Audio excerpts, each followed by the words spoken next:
Hey everyone, thanks for joining us for another founder-led sales stories, where founders who have successfully navigated their founder-led selling journey share with those who are still in the middle of it. I'm Pete Kazanji, author of Founding Sales, the Startup Sales Handbook, and your host. Today we have Steijn Pelle, CEO of Lassie, makers of AI automation software for healthcare practices. Lassie is transforming how doctors run their businesses, saving dental practices hundreds of hours in administrative work monthly. I'm really excited to have Steijn here today as I have a soft spot for SMB sales motion, and Elassi's approach is fascinating. My biggest takeaway from our discussion includes their intense product obsession that drives organic word of mouth growth, their ruthless ICP discipline, saying no to most prospects, and their unique work in the practice approach where they literally flew to 100 plus offices to implement their solution. Steijn also shares great insights of how they waited until hundreds of customers before making their first sales hire. And so with that, here's Steijn. Hey everyone, thanks for joining us for another founder-led sales stories where founders who have successfully navigated their founder-led selling journey share with those who are still in the middle of it. We're here with Steijn Pelle, CEO of Lassie, makers of AI automation software for dental offices, specifically around accounts receivable administration, at least for now, often saving dental practices hundreds of hours a month and reducing accounts receivables by 75% or more. I'm really excited to have Steijn here today as I have a soft spot for SMB sales motions. They can be fast and high volume, which means a lot of data and a lot of instrumentation for the sales organization, which is my favorite thing. But it can also mean a non-technical buyer, which can be a little tricky. And historically, it can also mean low average selling prices, which is maybe not the case in AI, the times of AI. I know that Steijn and his team have lots to share about this with everyone. So Steijn, I'm super glad to have you here. Thank you. Excited to be on the show, Pete. And indeed, a lot to talk about. Yeah, totally. So, I mean, first things first, maybe you can kind of share with, I gave a little preview of it, but hopefully I didn't butcher it. What's the problem that you guys solve? Who's the who's the organizational persona who cares about it? And then who are the humans who care about it in those organizations? Yeah, totally. So there are about like 1 million doctors in this country that run their own health practice. So think about the dentist that you visit, the primary care doctor. I think both of us visit like a small doctor office a couple of times a year, right? A million of them. Yeah, 1 million. And it Wow. shocked me too. Like when I I had no started idea. doing research, and we will get into like how the heck the guy that like worked at Robinhood and Coinbase ended up in Doctorland. But It's very yeah, relatable. people are like, crazy. This is your American dream. And I can tell you, it is a fascinating like problem to work on. Because when I did the research, like we realized it was the second largest SMB vertical in the country. So yes, you have the coffee shops and like the retail, restaurants, etc. They're well served with technology, right? Like Toast and Square and like Yeah. Shopify for the small Yep. merchants. But then we realized, wait, there are like 1 million like health practices, and they're completely underserved because, yeah, might not come as a surprise to you because many of us have visited a doctor office, but these people like it really sucks for them to run like their practice because they deal with a lot of paperwork. And I they know. probably run way more GMV through the organizations than a restaurant does. Maybe Oh, not. I don't know. Is it similar or yes. is it more? It No. feels more commercially intensive than a restaurant. I mean, I have a lot of buddies who work in like Toast sales leadership or Square sales Hmm. leadership, but Hmm. like it feels that this is a much more commercially like intensive part of the economy. Yeah, your intuition is correct. So like the average, I don't know the average like revenue like in a coffee shop, but it's in the hundreds of thousands of dollars, right? Like a year.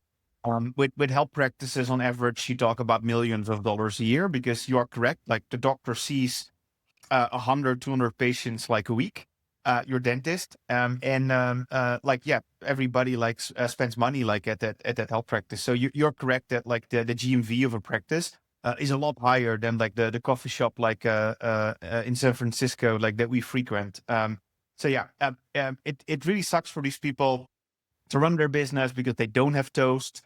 In fact, like what they do, and we will get into how I ended up like in this world, but like they spend 200 hours a month like running that practice, like basically with paper and like with people. So like you should imagine that like my dentist, like when I walk out, like he spends like 200 hours a month because like tens of hours go into submitting claims by hand by people in the back office. Like then they get payments back, but then they have to manually like update all these systems, and literally they get paid for 80% on paper, Pete. So like they have to go cash the check, and then the itemized invoice need to be manually inserted like into the ERP. They build the patients by hand. Like that's why you get all these weird statements at home with these billing codes on it. And then you can use a link or an app. You just need to call up the doctor and give your credit card. And then manually there's like a Karen or Jim Carrey that would then also enter that payment like by hand. So this world like fascinated me quite a bit because this was completely underserved and like a really like big market.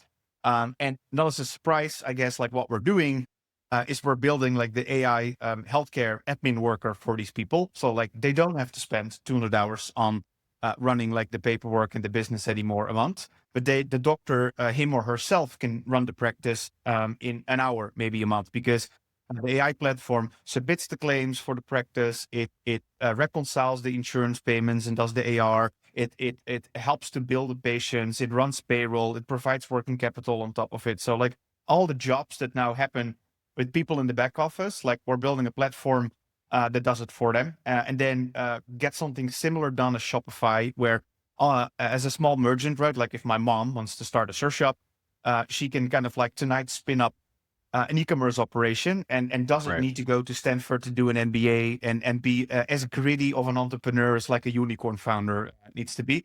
And so the goal here is to make it fun and easy for any doctor in the country in a couple of years from now, like to like run on Lassie and then run that practice in an hour a month.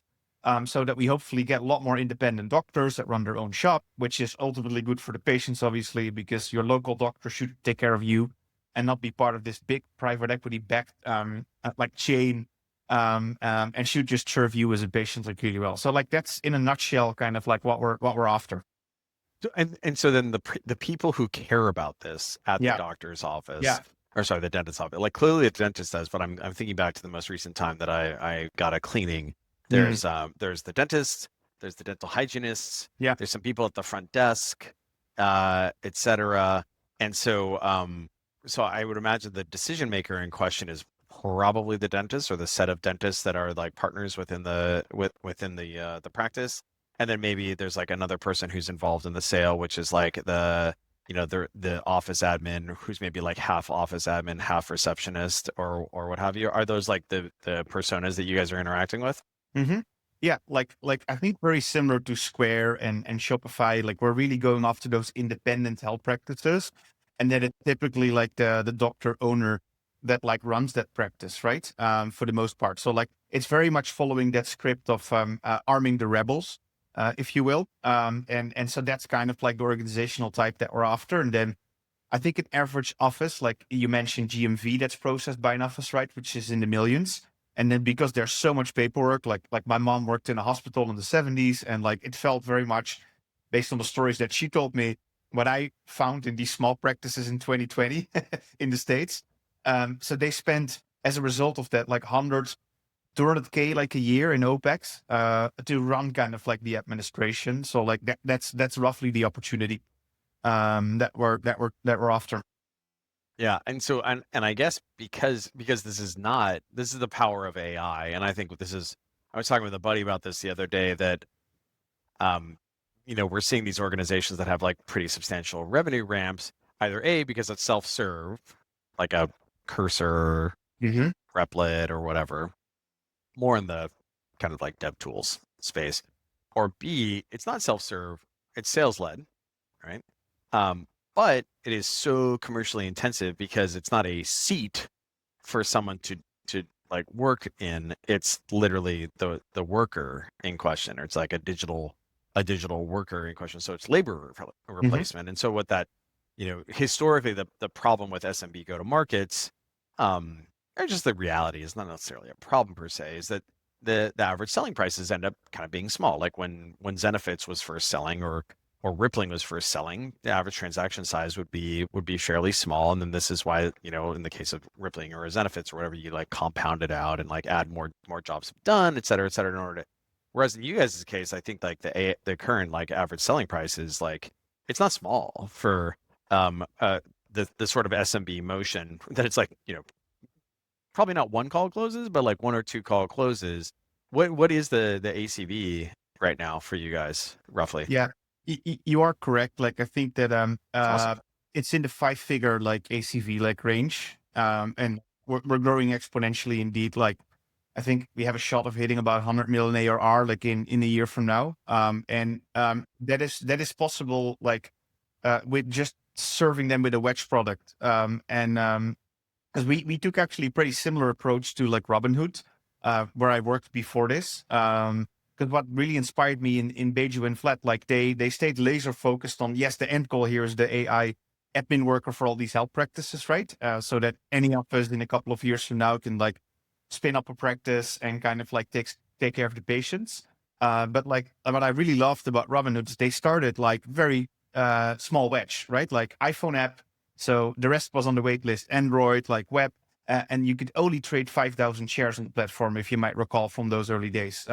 So like no options, like no crypto, like no retirement, like no credit card, like the whole finance app obviously wasn't built because with a seed team, you can obviously only kind of like do so much. And we did the same. So like even kind of like by solving a small kind of like part like of like their problem, or take one job to be done, like that you already mentioned, like we take care of the insurance like AR, right? So like out of the 200 hours, like 80, 100 hours a month is spent on processing these insurance payments. So what I just talked about, they get a lot of invoices coming in from insurances and payments, and then they have to literally open envelopes and update the ERP by hand, like patient by patient ledger, cash the checks and make sure that all these like numbers like add up. I did this myself for my dentist, like 80, 100 hour a month like job. And we just obsessed over getting that like to the same quality as like Robinhood launched like with the first version of the iPhone app. And because we kept the wedge fairly small, like we could build that product like really well. And that ACV all its own is 5 figures. And then this goes all the way up to the 100, 200K in OPEX that like they now like spent on this. If we roll out the full feature set, like after this, start kind of like working on the other jobs to be done, like if you will. But Yeah, and I think like I mean there's a good entrepreneurial like product strategy there. Like one, start with a wedge. Don't like be mhm. all singing. Start with a wedge, not all singing, all dancing, and then also connect that to demand that is like highly like aligned with that. And then the second thing is like start with a problem that's like very intensely problematic. Turns out that small businesses like money, and they don't have big balance sheets Mhm. necessarily. So if you can pull accounts receivable forward as an example, that can be like you're essentially in the business of selling money in that case, which is, who doesn't like money, right? I love it. And I think we're going to talk more about kind of your validation, how you guys went about validating and and kind of like your narrowness of ICP. But you mentioned the Robinhood thing, and kind of you made a joke about Coinbase. Maybe you can kind of share with folks a little bit about, your background before starting Lassie. Yeah. Yeah, I've been doing startups for I think about 15 years. So like this is not kind of like Stein woke up and then all of a sudden, together with my co-founder Frederick, like built this thing. I think we're gonna talk more about this journey in particular as well. This was also not we didn't start this like last month.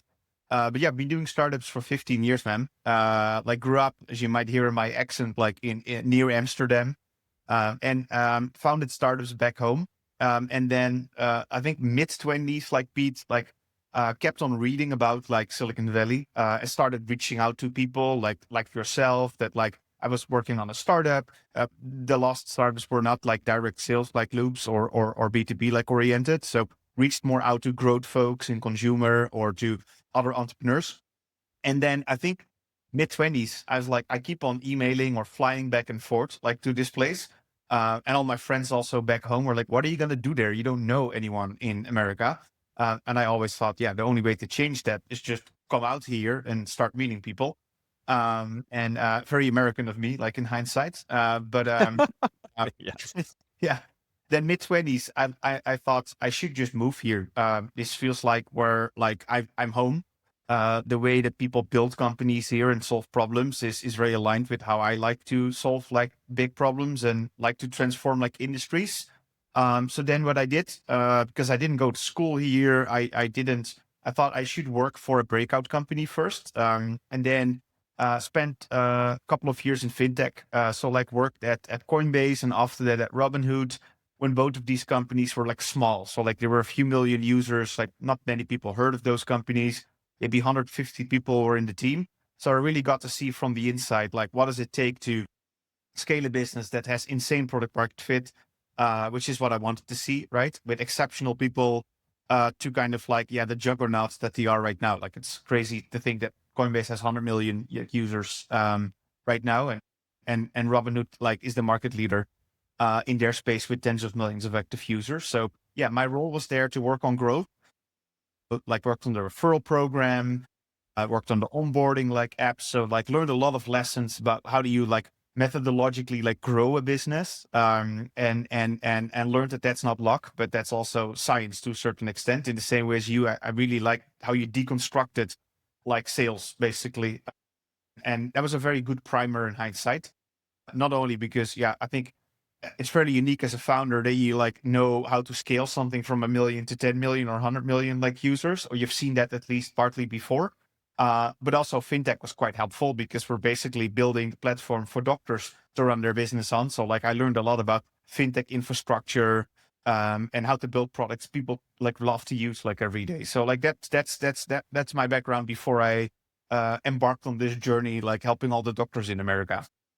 Of it. Yeah. And I think that the one kind of thing that pops out to me in our discussion ahead of Hmm. this conversation is the intense focus on product market fit and making sure that you know, customers that are getting wild value out of the thing because the thing really, really, really hits the pain point that they have and like resolves it effectively and with delight, um, is the best way to make sure that you have high NRR and high word of mouth. And so maybe you can kind of talk a little bit about how you validated this hypothesis early on, Hmm. um, in order to and then how you were able to see that these folks actually had this problem, and then moreover, that you were able to like get to that initial intense fit before you guys started scaling there.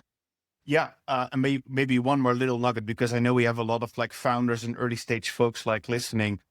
Absolutely, like one takeaway from working on growth, Pete, was that a lot of founders, as a result of me working on that at these companies, came to me over time and asked me, "Hey, we want to scale our growth efforts. Like, what do we need to do?" And in 99% of the cases, my honest advice, maybe too Dutch of me, was like, I think wait, like work on the product market fit first, because like what was really drilled into me, and the folks at Reforge or my friend Brian Belfort did a really good job, right? Or Andrew Chen in describing like the methodology behind like product market fit, but like you want to see that trifecta, right? Of like really good engagement, retention, and then like product market fit like surveys are qualitative like results and like benchmarked against what you're working on. Obviously retention in consumer looks different than in B2B, and SMB B2B looks different than enterprise like B2B. But it was really deeply ingrained to me because I talked to so many founders that weren't ready for it. So like that's why like we very much obsessed over that like in the first like leg of the journey, if you will, and looked for that trifecta of product market fit. I think there's a good article that Brian wrote, if people Google trifecta of product market fit, that describes kind of like how to assess if you actually do have product market fit. And then we went one step further. And then I think Brian, a couple of years ago, wrote a follow-up article where like, that's not enough to build $100 million ARR business, finding product market fit, because you need product market channel business model like fit. And in all four, sorry, like you really want to validate before you start aggressively like ramping, which is the phase that we're in right now. But yeah, we took a pretty deliberate approach. And so back to your question on how did we, Because yeah, the first step is the only way you're going to get to like wild, product market fit is to have a problem that is real, correct. that is like recurrent, ideally daily, right? and can be, and is wildly unsolved. And so maybe you can kind of share with how you knew that that was the case Yeah, our with Lassie. version of that was because like the main hypothesis we started with was like, why does it suck so much to run a doctor office, right? And then what we did, like we took inspiration from like Ned and Zach, the founders of Flatiron, like a company that people might know from a couple of years ago. Also serial founders, and like they spent 18 months talking to oncologists, figuring out like, okay, what problems do we need to solve? So Frederick and I took inspiration from that, and about a year we took without writing any line of code to like figure out like why does it suck so much and why hasn't been solved, and is there a small chance of a very large like transformational like business? So what we did is like, and this coincided with a pandemic. So like the first 3 months, we actually talked to tens of like doctors, like small practice owners across multiple verticals. So the dentists, the psychiatrists, the primary care doctors, the gastroenterologists.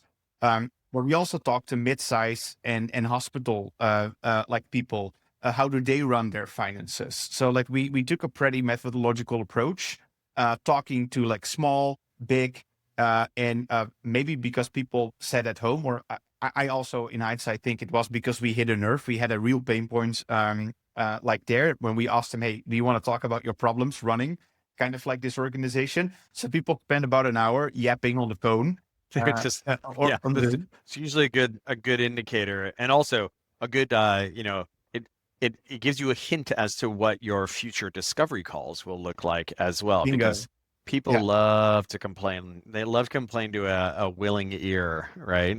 hmm Yeah, and I learned this the hard way because I also did startups where people didn't want to talk to me, right? And Yeah, and I learned the well, that's hard not a way that problem.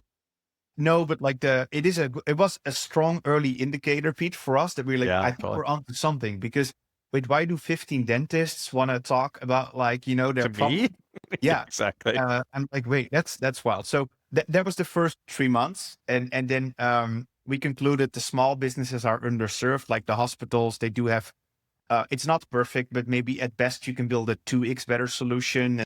And these systems are more or less stitched together by some custom like IT projects built by Accenture or McKinsey with a partner. But like the interesting vertical is kind of like the small businesses that are underserved and for 80% on paper. And then we went kind of like bottoms up. So like we went like to work 9 to 5 for a few like doctors. So I spent like a couple of months in Dr. Kwan's practice, like my dentist in Menlo Park, because he knew that I worked in fintech. And he said, "Do you want to see how I run my finances?" And I'm like, "Absolutely. Yeah, Well, walk me to the back." uh, totally.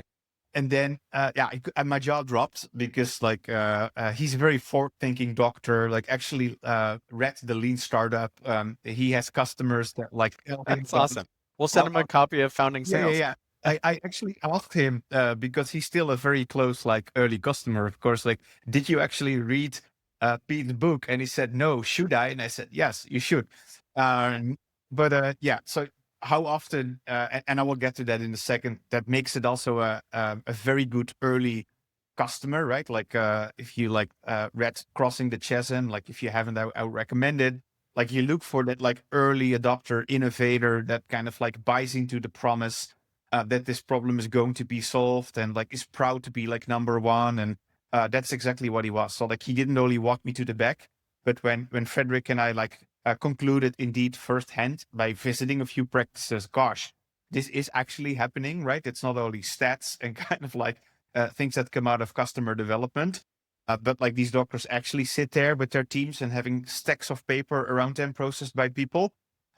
We basically asked him, hey, we really want to come work for you because we think we can solve this problem, but the only way to figure that out is actually come join you. And he said yes, which was another sign because if we had a vitamin rather than a painkiller here, like in my opinion, We're like, he would have said, huh, yeah, I don't know. You guys will be in the way. I only have 3 chairs. I mean, what about ugh. HIPAA? Like you don't know anything about billing, right? Like how do you want to take over this job? But like he just lost his like staffer, was sitting in front of these stacks of paper himself. And we're talking about a practice. He's rated number one in Palo Alto as a dentist on Yelp. He tripled his revenue partly after implementing our solution over the years. So like he's a very gifted, talented entrepreneur. And imagine someone like him sitting in front of like his AR for like tens of hours a month. Like so Waste of he time. felt pain. That's awful. Yeah. So he was like, anything, Stein, like swipe the credit card almost if you can make this problem like go away. So I think that's how we initially started exploring this problem. And then we obviously had to build conviction. Like, can we come up with earned secrets and a 10x better solution, right? Like, is there a willingness to pay? Like, who's going to pay for a solution like this? Et cetera, et cetera. But like that initial exploration, if you will, came from like first kind of like talking to small, big offices, like different specialties or verticals, and then just like bottoms up working in his practice. I also worked for a gastroenterologist in Scranton, Pennsylvania, which we can talk about another time. Otherwise, this Sounds podcast awesome. becomes long. But it We created want pictures actually of your work at the gastroenterologist. No, just kidding. Um, I think this is actually a more recurring kind of theme that we're hearing of like founders going. I forget what Paul Graham was calling it recently. Like embedded or like obviously there's like forward deployed, which is that Palantir kind of popularized, but essentially what we're talking about is like really doing kind of like ethnographic research where you're like doing the work or like being on the factory floor because there's really no difference. There's a dramatic difference in being able to see what the day-to-day looks like and the actual kind of like hands-on keyboard or in the physical world, like actually like what the workbench or what the work looks like there. And then it makes it way easier to earn the secrets versus like customer interviews are fine, but actually shadowing or doing desk sides or doing it yourself can lead to these sort of these realizations, which is really powerful. Okay, so it sounds like this was your first customer, and he was like, yeah, I'm happy to have you go and do this. Seems like you then charged him for that. And then built after you had so this was very much a case of like sell and then build and then moreover validate that you could build the thing to fully replace the doing behavior. Is that right? Yeah, and again, back to Paul Graham, like what was deeply ingrained in me is that if we can figure out how to make one doctor really happy with our software, and we're talking fan level happy, because I came off a rocket ship where we had fans of our product making YouTube videos and raving about a product on Wall Street bets and organically inviting a lot of people. I did not see a reason to kind of like change that playbook for what we were after. So, of course, like that's why it took 9 to 12 months. You don't want to stop there because like Frederick is German, I'm Dutch, we're pretty methodological in our approach. And the only downside of coming off a rocket ship like that is that it becomes your floor for outcome, right? Because both of us, like if we then kind of dedicate a decade plus of our lives towards a problem, like it better be a problem that actually transforms an industry that's like large. So we definitely in parallel also then researched, okay, how many Dr. Quants are there? Is this a problem that is the same in gastroenterology? Hence why we worked in the gastroenterology clinic in primary care. Like at a high level, if we can figure out how to turn a few hundred dentists into true fans, does that then scale to those million health practices that I talked about? Yeah. So that we did top down as well. And then when we validated that like, yes, this at an abstract level is the same in any industry. Are there good inflection points that makes it possible to build a 10x better solution? We take that off. And then like, is there an interesting growth loop that we can use to scale this quick? Is there a really good solid business model like under a business like this? Do Frederick and I enjoy working on this like together? Can we pull our smart friends to work on this? And when we ticked off all those boxes, we went back to Dr. Kwan and we said, hey, remember that problem that like we talked about and that I took over manually for you. And now you trust me to do this job and we're going to replace me with software that's taking this over. Like we started building like that product. And then it was like, not like 100% me doing all the accounts receivables with Frederick, but it became like 10 and then all the way down until we had a full like software solution. So that's how this like came to be. And like I said, I think he was a really good customer one.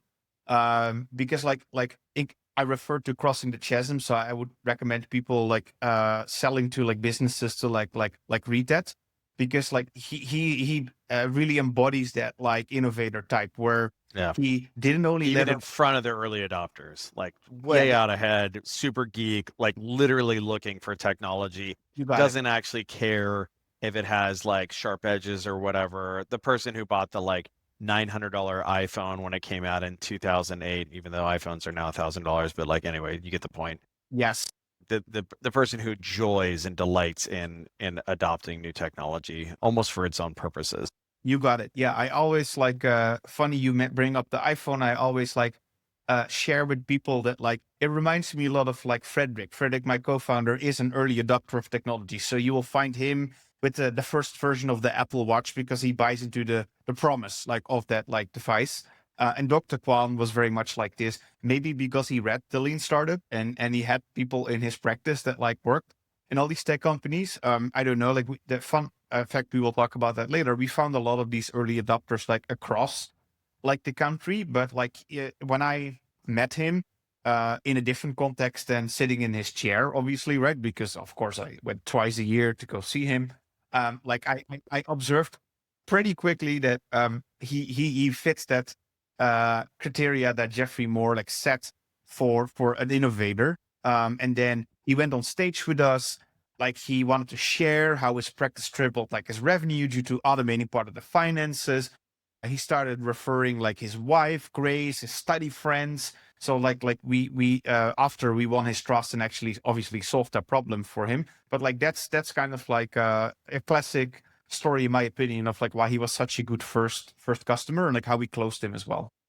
Yeah, and I think that that it's a fairly common thing where especially when you have a new solution that's being deployed. Actually, I mean, even if it's a new rendition of an existing category of software or a new category, like finding those early adopters is going to be something that like will for the most part make for tailwinds in a sales motion versus headwinds. And then the question can be, okay, well, how can we identify that? Ideally, can we identify that externally from outside the organization? Because like it's funny that you mentioned this. I'm thinking my dentist in in Alamo Square, and you like there's TVs everywhere. You watch, you're watching some like drone video as you're getting your teeth cleaned, et cetera, et cetera. It's a very different experience than like when I was a kid or what have you. So I would imagine that looking for external signifiers, obviously that's inside the organization, like inside the organization. So like Mhm. you could potentially validate this in discovery, but then eventually when you end up scaling, like a good example of this might be, okay, do they have e-booking on their website, for instance, right? Because if a dentist has the ability to make reservations like through their website, and I'm making this up, but like whatever, some sort of complementary solution that would indicate that or even it might be like ethnographic about them, where when you're looking at them and how long they've been in practice, you notice, oh, okay, well, this guy is like 38 years old or what have you, versus some 70-year-old dentist who's on the way out of their practice. Wonderful. I mean, you are a very voluble guy. One, what were the best resources that kind of helped you in your founder-led journey? And then also, how did you get over your fear of sales? I mean, at this point, it doesn't seem like there was one because I think you've been doing entrepreneurship, since you're a teenager, and that probably Mhm. involved like selling things to people, probably like selling Heinekens on the side of the canals and what have you. But how did like what made it such that you were able to surmount those hesitations, and then moreover, what were the resources that were most helpful for you in your learning process? Yeah. Uh, I think that's a a good observation. We know each other a bit, but I fall in the category of people that I guess got lucky or were I wasn't say I was born like with it, right? But like I just visited my parents in the Netherlands and like they told me the story about like the 8-year-old boy me that sold not Heinekens but carrots out of the garden of my parents right on the street. There you go. And then in high school I was a wedding DJ, so I learned how to deal with all kind of people from all walks of life and turn that into a business. Um, ran a fashion company in like college. So I learned kind of like how to sell to department stores, which I haven't done before. Celebrities who were wearing our products. So like I think I gained experience, but I think it was just like my willingness, if you will, like to take no for an answer, which is not Dutch, right? And also in America, I see a lot that like you just need to overcome like rejection and like no and persist and kind of like become really really really really good at like that. So I think that like I did like over all these like companies, and then realized, oh, I actually really enjoy this. And it's also quite frankly why I wanted to come to like America, because I was really impressed by like a lot of the technical people here, right? Like there's a lot of gifted like engineering talent in Silicon Valley.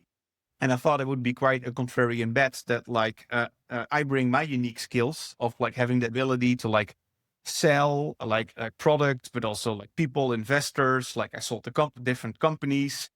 I like to bring that skill set to Silicon Valley as a really good like addition to like the extremely like gifted like engineering talent like that is here. And that I think what draw me in. Like I liked kind of like there was a early Facebook exec, like I think her name is like Fiji.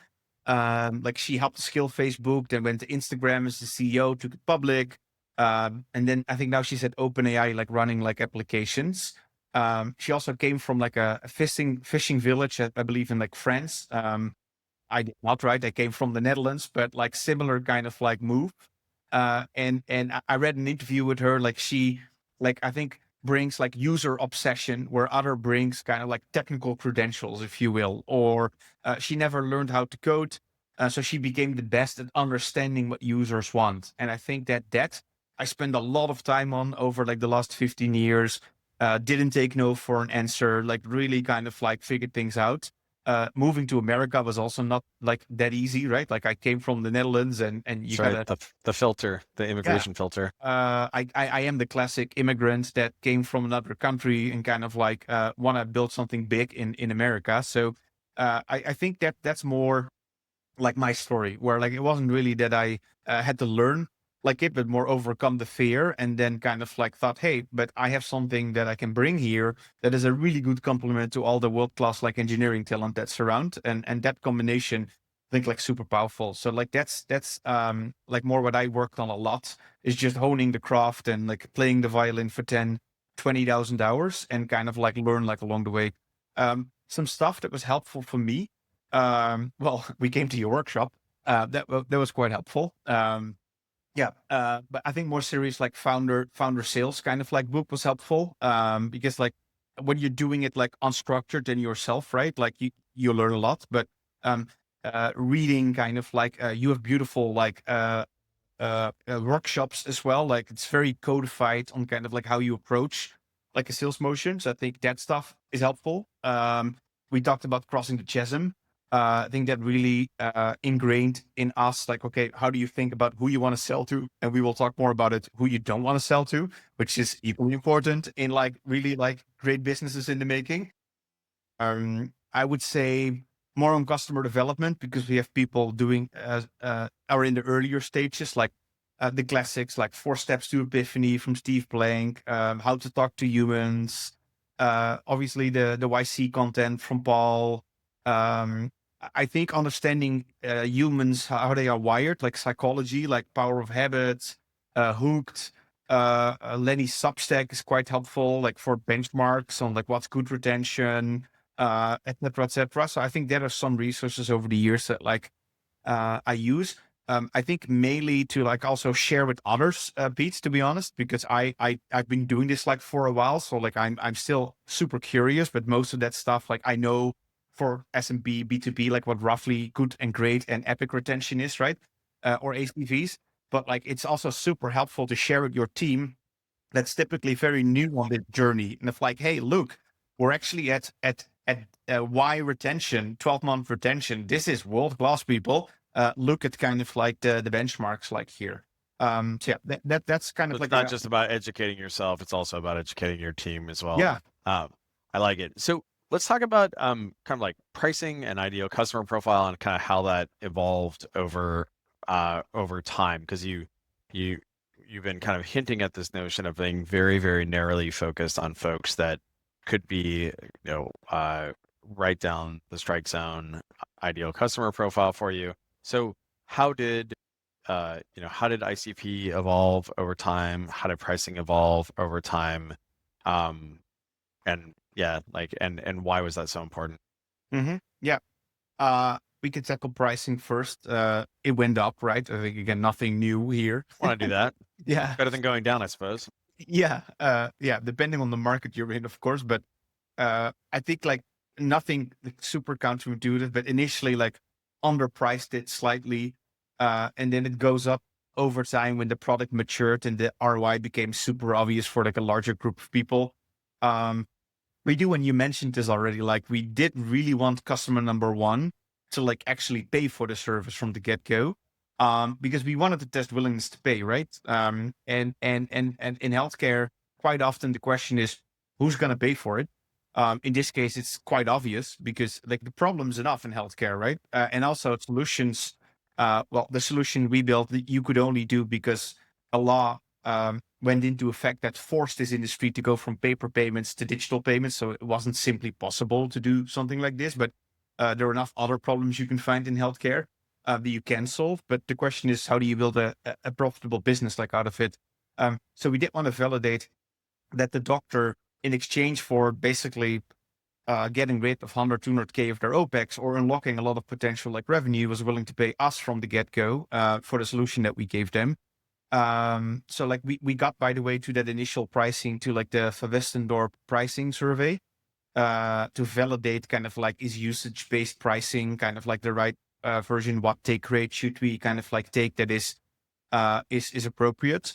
So that's kind of like how, like we approach like pricing. We spent a fair amount of time. Again, that's why we took 9 to 12 months like on it, because both Frederick and I, like we love businesses that obviously build products with exceptional value and delight, but also are just really epic business models, because we love companies like Stripe or Apple, or because you can use that money to kind of like reinvest in R&D in the best talent. And also becomes a very interesting public business like down the line that like is good for, I think, the sustainability, because we're building the healthcare worker for all the doctors, right? And 100, 200 million patients will also start using Lassie to pay their doctor office. So we wanted to build a business that is still around in 50, 60 years, because there is a lot of responsibility, in my opinion, in building a business like this. Because that, touches so much sensitive information. And I think you want this business to be like a high trust business that is very boring revenues and is kind of like can remain in it for a very, very, very long time. Well, so I think the ICP iteration then kind of maybe is relevant to that, because on the one hand, you want to be narrowly focused. So maybe what you can do is you can kind of talk about how you guys focused in on exactly the white hot center of who ICP was. Mm-hmm. But then maybe also what would be kind of cool is to talk about, because one of the things you want to do is expand your TAM after, not too far, because then you like waste your time and your product doesn't fit them, and like, they chew up a bunch of stuff. But maybe you can kind of talk, it's almost like starting broad, getting narrow, being like really narrow, like ridiculously narrow for maybe it's, in you guys' case, it's, hundreds of customers, et cetera. But then also looking for kind of, tangential areas where you can expand a little bit. Can you kind of talk about Mm-hmm. how that process went? Yeah, I think we already talked about like the 1 million now practices, right? That we validated. Okay, if all things go well, that's kind of like the mission complete, if you will. Like that, by the way, the updated version of that, Pete, because that was our thinking back then, is that I think we can get the tech so good or build such a great platform that like we can actually create 5 million doctors, if you will, similar to what happened with With Etsy and Shopify. Shopify, right? Yeah. You create like what happens if any doctor can like run his or her own shop without like needing the knowledge about billing patients and submitting claims. So I think that's the updated like version of like this. But yeah, we wanted to go like Robinhood-style, like what is the narrowest kind of like wedge we can find, and then we landed on dentistry.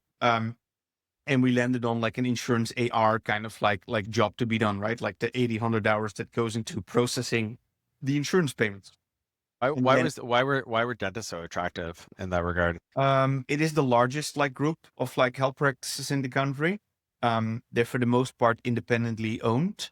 And like the things you need to do to get the tech to work like is the easiest like out of all of it. The least insurance companies, the least like ERPs, so you can hit escape velocity the quickest. And build the early innings of this like hyper growth like breakout like business. Um, and also completely on paper. So like that's why we started there. And then we even went to the independent practices. Yeah, And within then that. like, we looked at the narrowest RFP, ICP that we could find. And in hindsight, I wish we would even stricter like with it, because you're still tempted to kind of like help Yeah. someone that like, is Someone in wants to hindsight. talk to me. Yeah. Oh, let's take the demo. Yeah. Yeah. And by the way, like why I think that's so important. And then I can talk about like how we enforced that ICP, because we learned a lot of valuable lessons like there. Um, but like we talked earlier about, the goal here is to get to 1 fan, 10 fans, 100 fans of your product, 1,000 fans, because the mantra is then you will figure out how to make 10,000 like people happy. So we really wanted to like only help people, and we made it ICP of people that we know we could turn into like fans, and see their retention and engagement that like we want to see in these people. So that's like why we started like super narrow. What was the In mechanism by which you identified, like, what were the characteristics that indicated like that this specific dentist is going to be the highest probability to be a Lassie super fan once they Yeah, deploy? I mean, like there are obviously some technical constraints, right? Where like you're not gonna spend a lot of implementation time on systems you don't integrate like with, So and then specific ERPs or yeah. whatever it is, like electronic medical records software for dentists. But like, so you guys started out with, integrating with a subset of them and then just, focus on those. Is that Mhm. okay? Cool. And then there's certain kind of like business goals that like we identified as good, and buying personas as good or not. And then the way we did it, we basically um, created a waitlist, like again, Robinhood-style, where we basically like everybody like signed up first for the waitlist. And then if they came out of that as ICP, we would like take a call with them. And then when we started scaling it, like we also put like an ICP approval process in place. So like post demo, the deal before it can be signed needs to be approved by like one of the founders.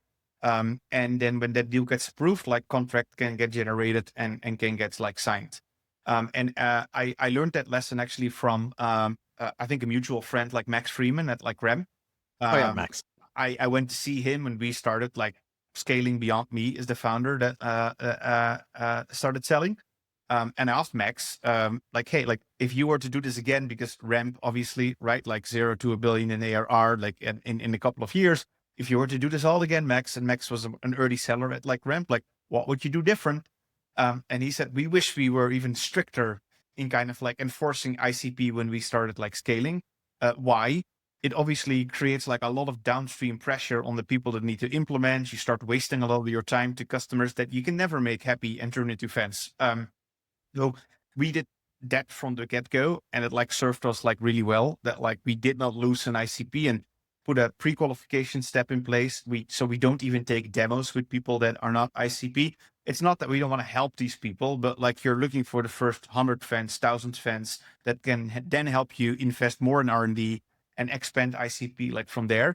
And then also like when we started bringing on other sellers, put like a good process in place where we have an ICP like approval step. So that I think worked really well, like for us. And again, like I learned this from Max.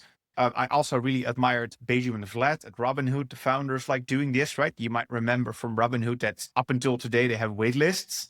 And it is that they want to make sure that like they can help people or serve them with a product that actually, when you use it, is like a really freaking good experience.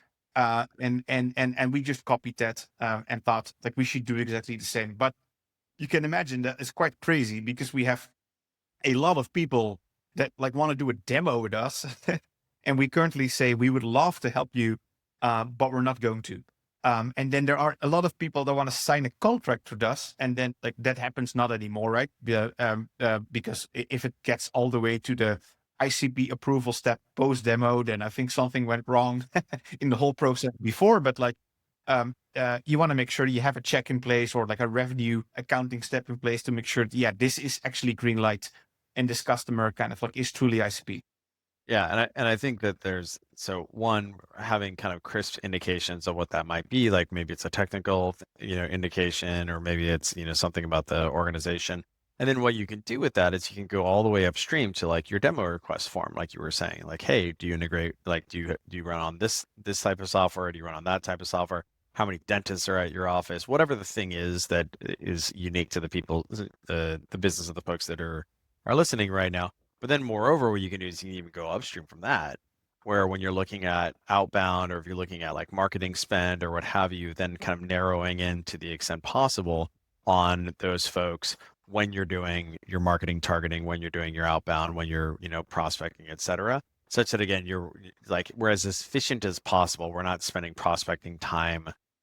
Like we're certainly not spending customer success time and potential churn on these folks. Ideally, we're not having our account executives talking to people who like will never get successful. And then moreover, ideally, we're never spending marketing dollars or SDR time or cold calling time against people who are never going to be happy either. Um, what was something that because you talked about your kind of initial sales motion. Seems like it was like you did it with Dr. Kwan because the product works so well. He referred you to a bunch of folks. This seems to be like a recurring theme of high quality product levered over an efficient sales motion, but is more very kind of product centric. That seems like something that worked really well for you guys. Were there other things that worked particularly well that were good unlocks for you? Um, no, I think it's just we obsessed to figure out like what is the first version of a product that's just freaking good, and like once you actually plug it in, it starts like working and turns that customer into a fan, and then learn what actually ICP customers are that you can turn into fans. Right, that takes some iteration speed of taking on customers, realizing, oops, like we should add that to the ICP criteria. And then depending on the industry, but in our case, all these doctors know each other, right? They went to school together, like they're friends with each other. And then like if you solve a really big pain point that like they talk about at the barbecue, if you will, or like at the conference, then people will tell each other. And then yeah, you have their trust that you did something great for them. And then like if you arm the rebels, like the rebels will share with each other that like there's this really great tool that they can use to kind of like start the revolution. So like I think that organic growth is what got us pretty far. Also, I wanted to see that myself, Frederick and I. Why? Because I think very great businesses in the early days, like all have this very strong pull from like people that love it and that want to share their friends, right? And especially in this super dense network like industry or market, if people didn't organically started talking with each other and we got calls and emails and kind of like referrals from people without incentivizing those like folks, something I think was also like wrong in my opinion in kind of like, okay, we can't go to the next step of the plan because yes, we have a great product, we have like the monetization figured out, but clearly the organic growth is kind of like not at the levels where like it should be for like a product that in theory is like 10 times better. So like when we saw that, we also wanted to see that, like, if you will, I think amplifying that with conferences that we got invited to, right? Like, so these doctors say, hey, come speak like here, that accelerated like the flywheel for sure. But like those things got us like pretty far. And then like the next step here is back to my old job, like working on growth, is obviously that on top of that word of mouth, which like can get you very far, right? There are businesses like at Robinhood, if you read the S1 filing, when we went public, like 70% of all new funded accounts came to like organic growth and referral. Like other channels did play a role, but like the whole business basically like grew to tens of millions of users because people told other people that they should use the software. So like that can carry you actually to like a large extent. So in our case, like I think maybe this organic growth plus maybe one growth loop, like will get us or carry us to like 100 mil, like in ARR. And in my opinion, that's not uncommon. Like many really great businesses like operate that way. Yeah, and so it sounds like the customer acquisition channel that Mhm. is is word of mouth. Yeah. Um, what did you guys, I mean, aside from just like really focusing on the product, were there mechanisms by which you were able to like, facilitate that word? Obviously, you said you weren't incenting it, like, hey, if you want a Starbucks gift card or whatever, refer us or what have you. But you can reduce friction in referrals. Did you guys do anything in order to kind of like facilitate that? In the beginning, not really. That was the beautiful part. Like we did not even kind of like start like incentivizing or like enabling people to do this. Got it. Just it's funny. I forget there was somebody like tweeting about this the other day about like, you could spend $100 on the marketing or what have you, or you could Hmm. spend $50 on the product Yeah. and then $50 marketing the fact that Yeah. you made the product that much better. Got it. And so like that channel just keeps jamming. So this sounds to me like this is as a result, this probably drives a lot of inbound for you guys, which probably then moreover, because that high, NPS and pass along, they're not just referring Lassie, like, hey, you should go check out this Lassie thing. It's more along the lines of, hey, here's this, they're doing some lightweight selling where, hey, here's this thing that I am doing. Like, I'm sure you're really frustrated about your AR situation, like as you were saying at the barbecue.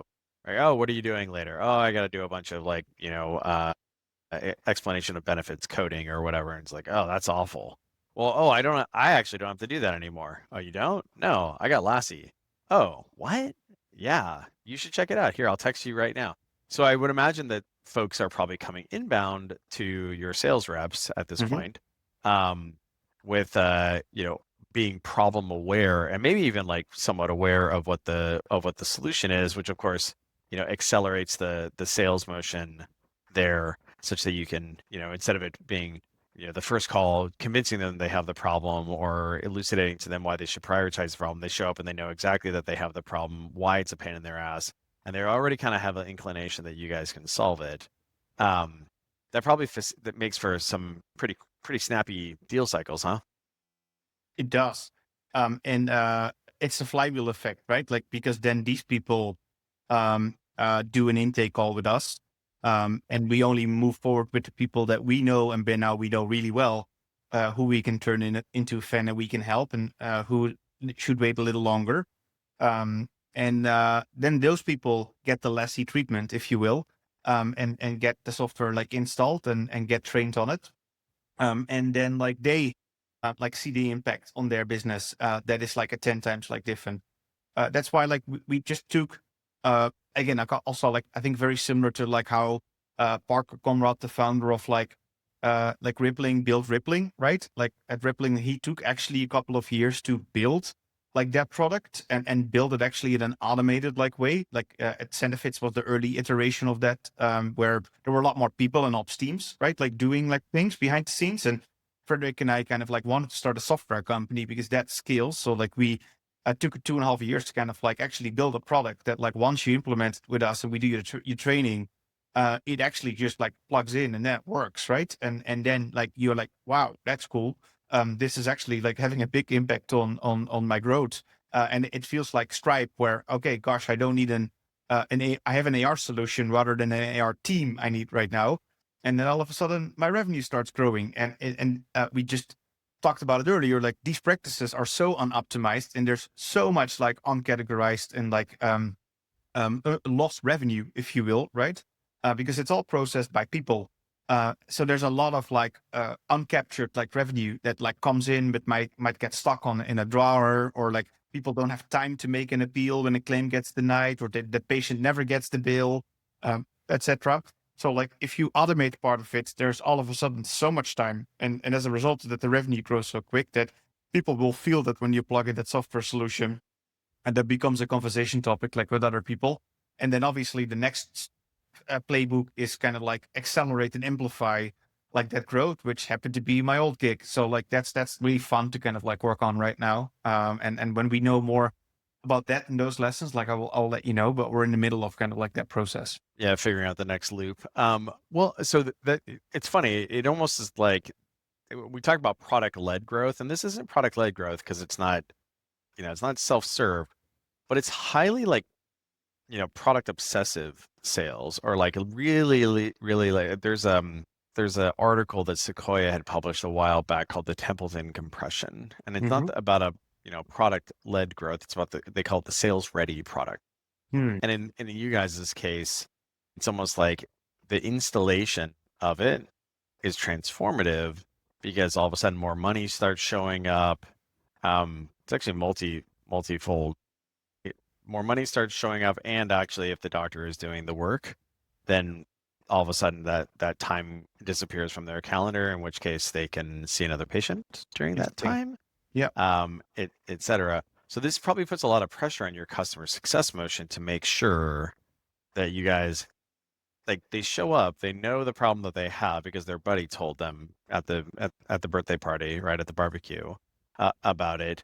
They show up, they're convinced, right? They're already in a receptive mindset. So then the most important thing is, sprinting out of the starting blocks to get them jamming, such that then they can start that loop again where they talk to the next buddy at the barbecue the next weekend or the weekend after that. So what are the things that you guys do when it comes to customer success in order to facilitate that sort of thing, right? Because it sounds like that's really important. Yeah. I think that like um, getting the customer that's signed to like fully activated state, right? Such that they are ready to kind of like refer. And more importantly, that they tell us, Stein, like this is actually like it lives up to the expectation and what you promised me in the webinar, or what I heard from my friend actually is now true, or I see this myself, kind of like now it's being implemented. So like, well, I will maybe tell you, like, because I know we have a lot of early stage people listening, like how we started kind of like getting customers activated and figuring out like what activation kind of like means, or when a fully activated customer, like what it like looks like, and then how we kind of like scaled it like over time. But yeah, in the beginning, it's just like do the things that don't scale again, like Pete. So my co-founder Frederick, very gifted software engineer, Ubered intern, like, and then became the first product hire at Superhuman. So he worked under Rahul, the CEO there, and like Superhuman had a really good philosophy on onboarding customers, if you might recall, or some of the people might recall. They White literally, glove, the yeah, superhuman white glove onboarding exactly. for Everybody got, a prosumer product. People were yeah, like, "What? This is insane. crazy. This is Yeah, obviously not economic." no, and they did scale it. And the reason why they did it is because they really they had two realizations. Like one is like they know that if they help the customer to get activated, like the retention of that customer is going to be significantly different. As a result of that, the monetization of that customer is going to be different. As a result of that, you can spend a lot more money to acquire that customer and then to also activate that customer. And then they created a lot more fans at a more like rapid rate, because they knew that if they helped to quickly configure the email client correctly and then teach them some pro tips, they would actually achieve their goals. So we looked at our ACVs and we were like, yeah, no brainer. Like we're not gonna So sign we up can do that. people and then YOLO, good luck.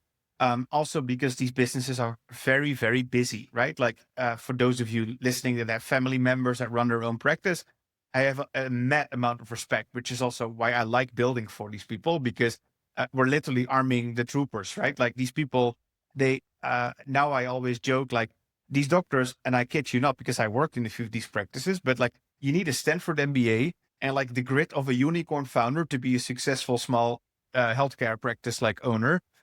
So like, I don't know how they do it, but like they're super busy. And like, therefore we realized, okay, we will help them get completely like activated. So that was initially our philosophy. And then how we applied it was that like, yeah, Frederick and I and early engineers, we literally flew across like 100 practices in the country. Desk side? Yes, actually desk side, like Yeah. sitting at their desk. And we showed up in Kansas City and like in Dallas and in a suburb of like somewhere in Kentucky, because we really wanted to learn like what does the superhuman install like look like, and like what does it look like to actually get a customer fully kind of like set up, and what does activated actually like mean. Yeah, it was a little crazy. Like Frederick and I read an article at the time like about like the Stripe founders also doing that. I think Paul Graham calls it the Stripe install, where like in the early days like they would meet with engineers and then like help implement the SDK. Yeah, the only problem for us was like our customers were not all, we could not meet them in coffee shops in San Francisco or Palo Alto. Right.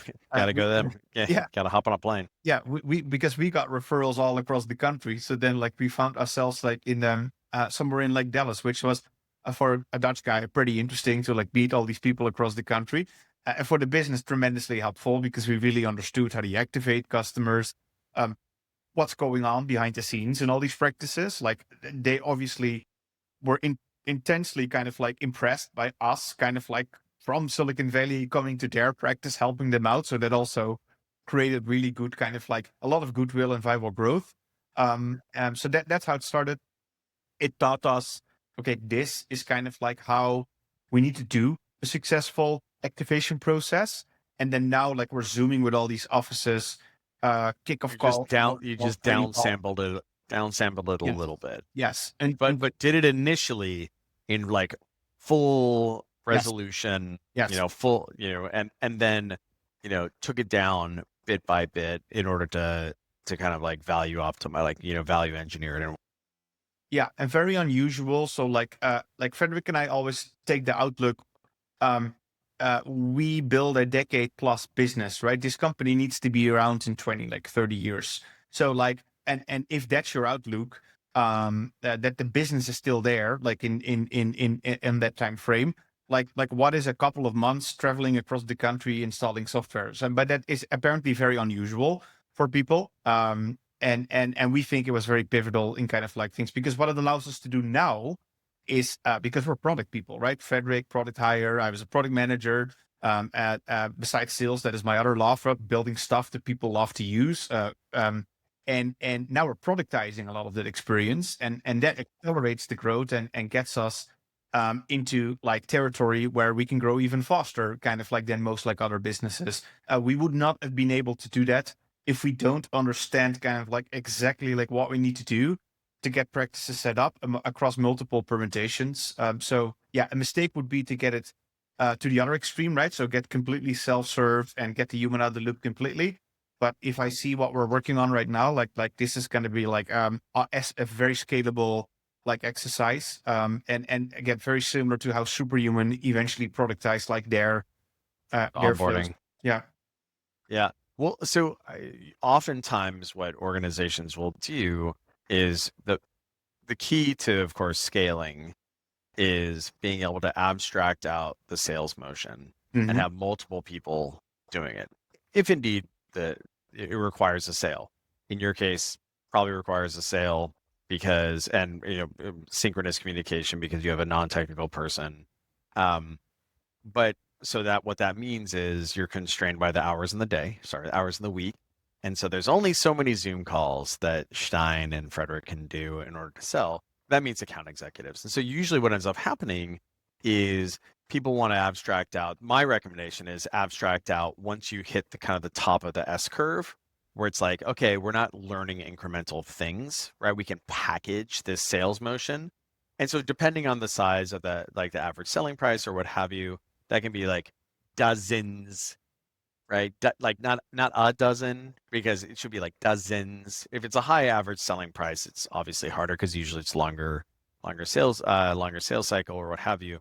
But I think you guys went even further beyond that because it turns out that you actually weren't hitting the asymptote yet, because you kept learning incremental things. You were learning things about ICP from a closing standpoint, and then moreover, what you were doing is you were adding on more customers to then implement and get to success. So it was less about tuning the sales motion and more about tuning the success motion in order to drive that loop, that growth loop faster and faster.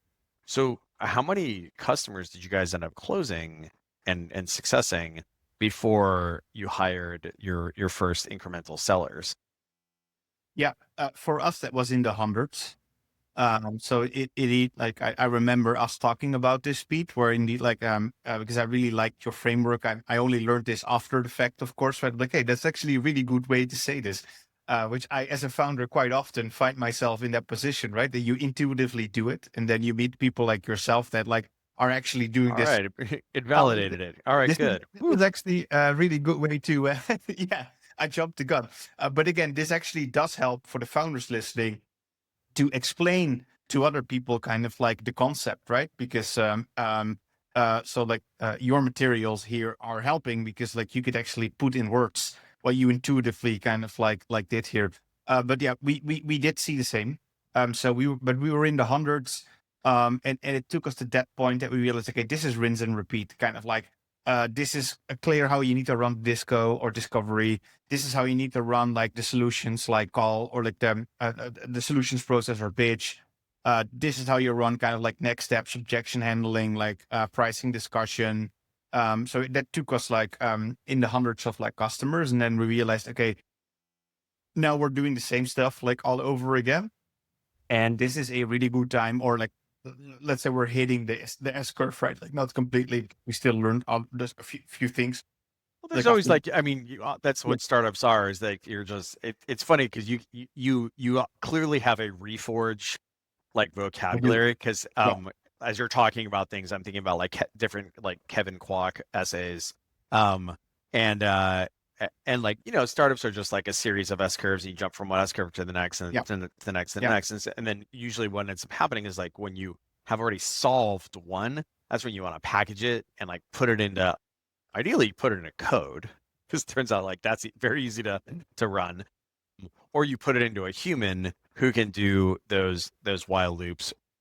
And I think in your case, it just kept being obvious that there was more stuff that you guys wanted to keep learning and learning and learning and learning. Whereas for folks that are listening, if you find yourself at the point where like, hey, you know what, that now is the time to kind of scale this out, or it feels like we're having diminishing returns, I, as a founder, can do is, as an example, move on to installing the sales motion into a seller because as quickly as I can install this sales motion, this like develop sales motion software or recipe that I've developed, then I can create the meta motion, which is the hiring of sellers, bringing them into the organization, installing the sales motion into their brain, and scaling that, which of course is the next step. And so, uh, so how I forgot to ask this earlier. How many Yeah. sellers do you guys have right now?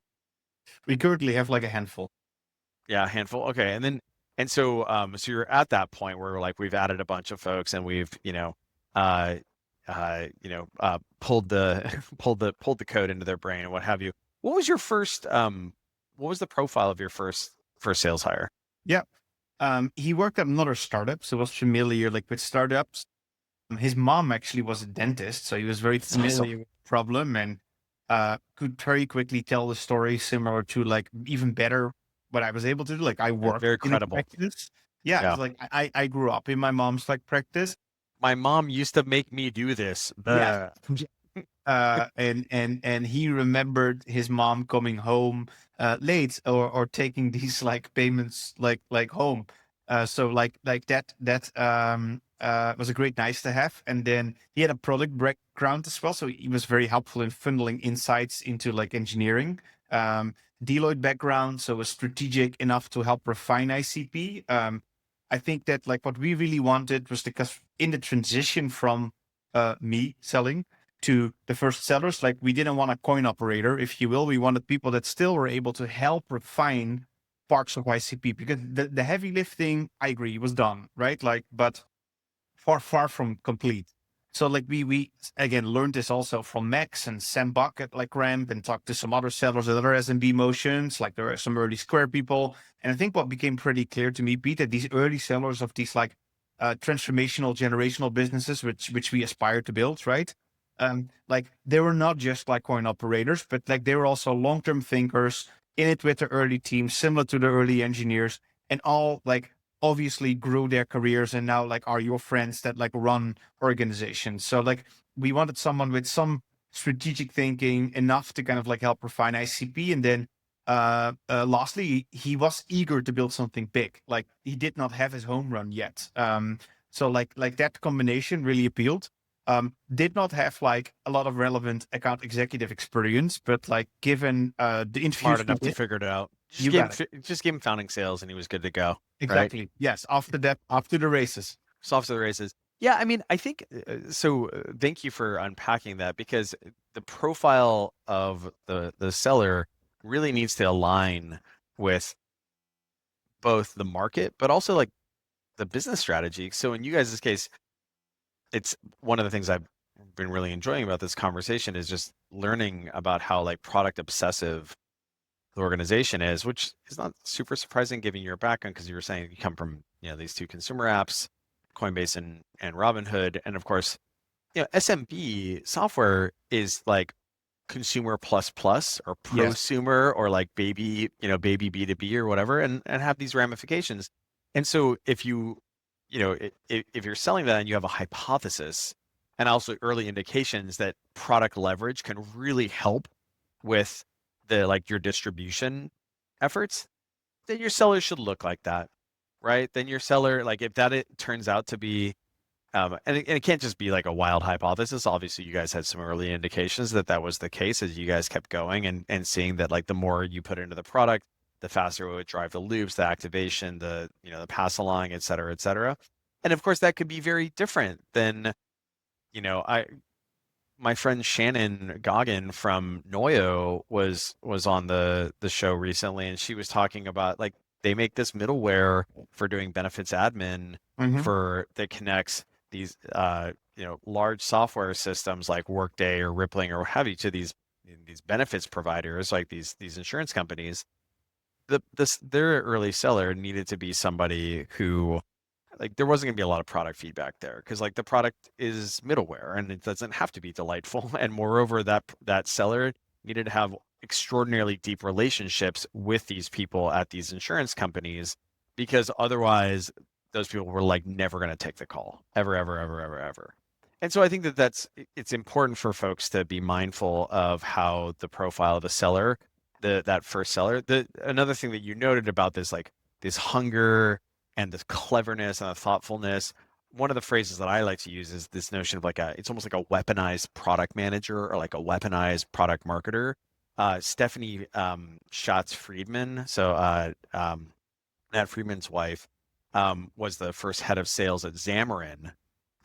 She's really bright lady, and she used we spoke at this conference where she talked about a pioneer seller, right? It was a conference that David Scott put on, and where it's you have founder-led selling, and then that first person sometimes needs to look like a pioneer seller. Not always, right? Because like in the case of like if you're selling Workday or you're selling Noyo or what have you, probably prioritize more the things that you need there. But I think that you've really described a great pioneer seller for like an SMB software. What did you do? So that's a great profile. What did you do really well when hiring when hiring and onboarding uh, your first sellers?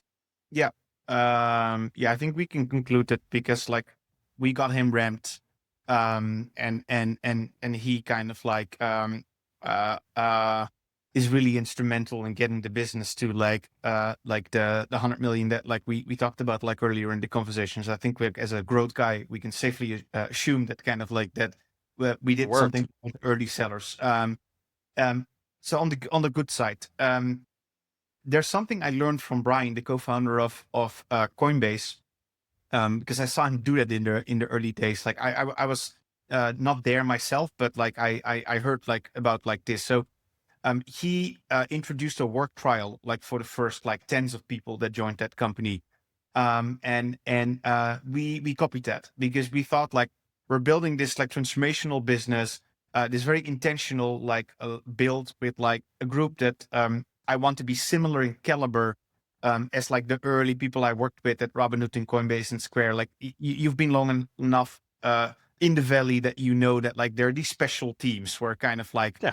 and everybody High talent density. yeah, high talent density. And so like that was a very easy filter for us, because the people that were kind of like looking for a garage that like where the early Square is built or the early Stripe is built, or people do an attempt to do that, they would love this, because they're going to take a bet on a few founders, a few engineers, a few happy customers in a room, and a big bold mission, right? So like you definitely want to spend, before you like take that career jump, like 50, 60 hours in the garage, like if you will, like with us.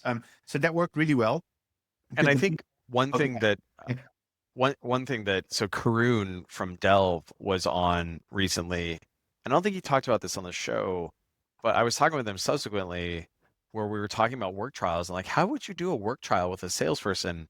And Mm-hmm. he had an interesting point where he's like, well, we could just do like a couple days or maybe do it over a weekend or do like a Friday and then a Monday.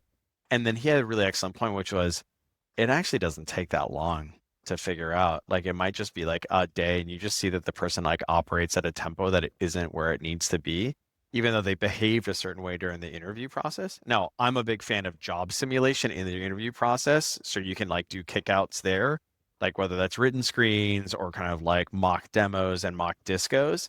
But sometimes, that person can present really well, and then it just turns out that like, they're less directed when it comes to like sitting down and grinding. They don't have they don't have the they don't have exactly what it is that you need. So it doesn't take long. I think that was his point, and I think you're another person who's kind of who's documenting this. Yeah. So that's one part. I think that like yes, there's some behavioral interviews as a quick like case study, but the work trial is indeed, to your point, very predictive. If someone is a culture fit, and B, if someone actually like is a freaking good like at this job and has the slope, because like in the early days of startup, you hire slope over intercept for the most part. Um, I think we figured out it takes 40, 50 hours, like together. But I actually have that at hand right now. We're in work trial with multiple, because we're scaling right now, like with multiple new sellers. We're still doing this. People still, the top talent loves this, because they take a big bet in their career. And then there's one seller, like he's top at his company.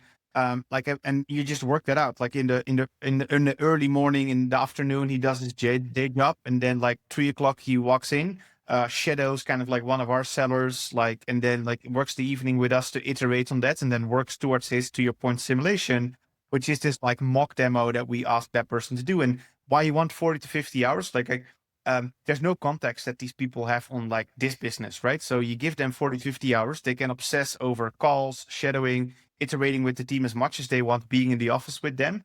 And all we want to see within 40, 50 hours, how steep is your slope? And we have a really good cohort of people we can compare right now. In addition to that, culture fit.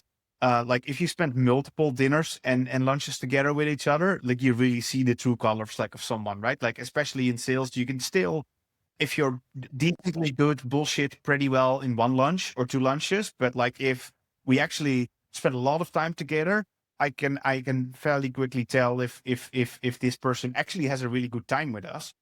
And then if they're actually like real.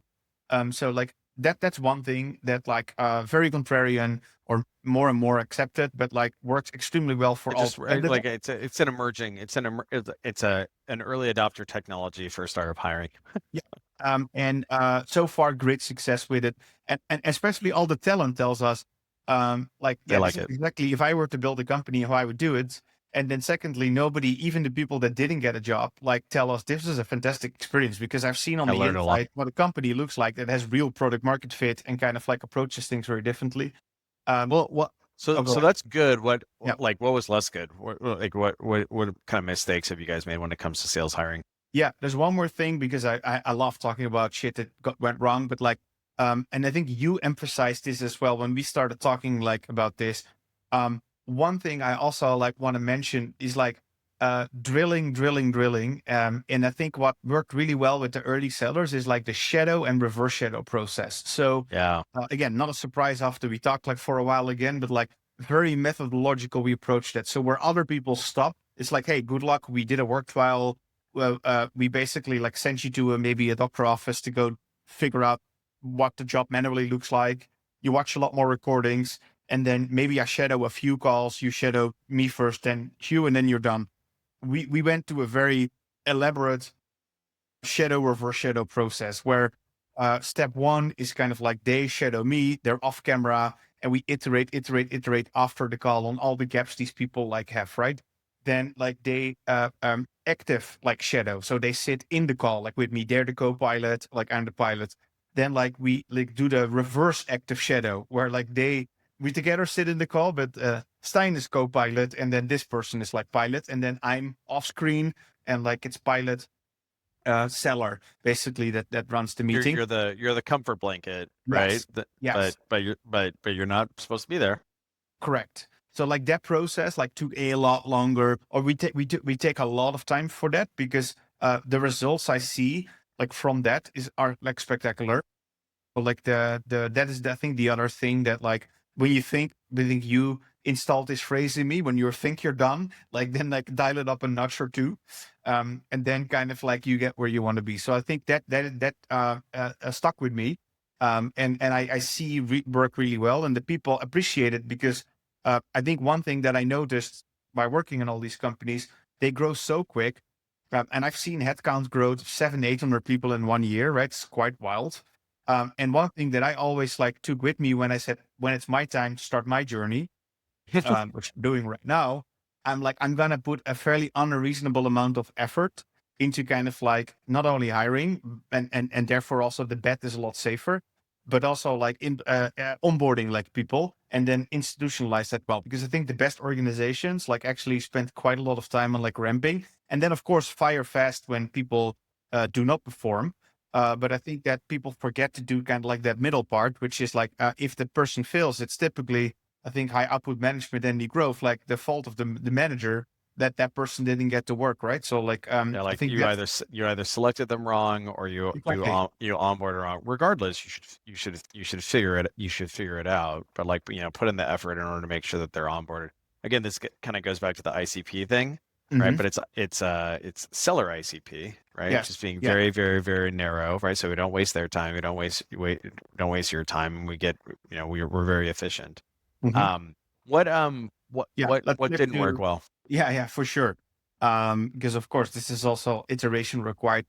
Um, yeah. Let me think. The main thing that comes to mind is that like we moved forward or proceeded like with people that like at the get-go were not really aligned in terms of like values. Like I think if one thing we talked about in this call, Frederick want to play long-term games with long-term people and like build this unique roster of people that becomes like the next group that says, oh, that's the Lassie sales team and go-to-market team, right? Like that's the gold standard of this era. Like people come out of that place, start running functions, start their own companies, etc. So then we took a very similar approach, like as we did with other functions like engineering, or in fact what Ramp did as well in the early days. That like we want these people that come in to be actual owners of the business and not renters, like if you will. So that means that we were looking for people that wanted to play the long game and build this business if things go well over the coming years, and then also give them a significant upside that normally only would be available for engineers or for other types of teams, right? Because it's quite unusual to give people significant like equity upside. And I think we moved forward too long with people kind of like that were not aligned with that like philosophy. Because we were looking off these like early people that we talked about at Ramp or Square, that are more than coin operators. And I think like when we stopped doing it, and we kind of like moved forward with the people that were just like in that category of like, hey, I want to really help build a very large business and like want to be an early seller in like a future Ramp, and also have ownership and upside like in it. And I want to be the one that helps to set the comp philosophy and like build out the teams and be the sales manager of these people, and help build the tools and refine the product. Like these people are wired like differently.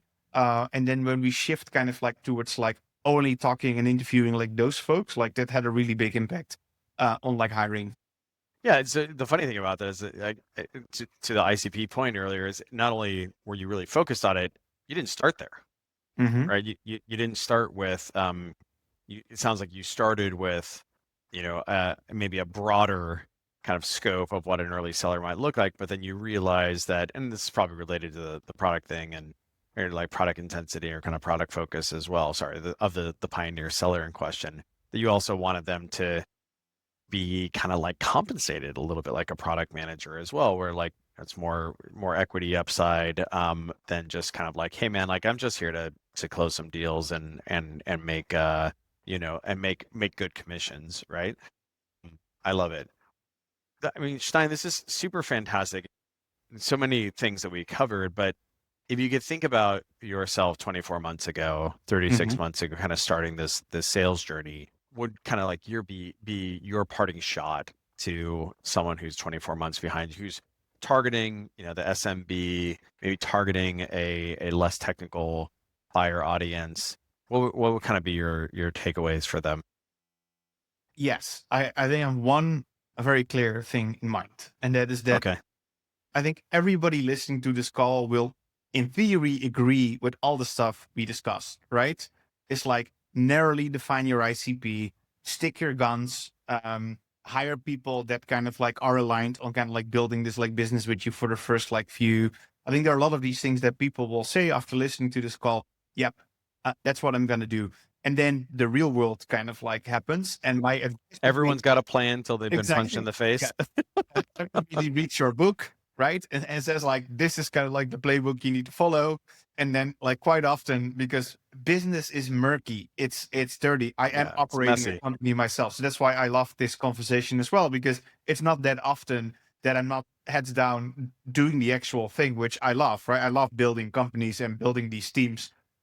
So like it's not that often that I sit and opine and kind of like, give a lecture at Stanford like about this, which maybe eventually I Why will not do. I'm glad that you took the time to do that Yeah. for us. But like the stick to your guns. That's kind of like my main advice. So like if you believe, which I'm not gonna tell people do it the way we did it because sample size is one. This is our journey, right? I'm not that type of founder that will say this is the only way to do it. But if you believe like you've heard things that like this is how you want to approach it, the cool thing is you're the founder or an early team member because not only the founders, but the early team is, has a lot of like agency, especially with right founders like us. Like you own a very big part of the outcome and the problem that we're after like next. You stick to your guns. If you believe that this is the way to do it, then like don't let anyone else tell you to do this like differently. No investors, no advisors, no team members, not your co-founders. Like that's kind of like what I would do. And in our case, it led to pretty like great results so far. And like I'm convinced that this is the foundation of like a really large like company. And you never know, right? Like what happens. But I think that's my parting like thoughts that I told myself, and Frederick and I told ourselves 24 months ago, and like we repeat to each other every like once in a while. And I hope that people will take in when they're like a little behind us in this journey. Yeah, I mean, I think that oftentimes founders need to be reminded that they should have, confidence in the decisions that they're making because so much of the time you have vendors who are telling you to do a certain way and they Hmm. potentially have, usually vendors have a monetary incentive to for you to do it a certain way. And so, I mean, this is kind of the crux behind founder-led sales is doing things from first principles because you as the founder are the closest to the metal when it comes to the problem area, the potential, the technology that can solve it. And so I think what your observation is like, yes, you can do that in founder-led sales, but also just generalize that across the rest of the all the other fun things that you have to do aside from sales as a founder. Well, Stein, this is absolutely fantastic. I appreciate you taking the time to spend time and share this with share all of your experience with all of the folks who are again 24, 36 months behind you. Good luck, and we'll see you soon. Okay. Thanks, Pete. Was a joy. Okay. Bye.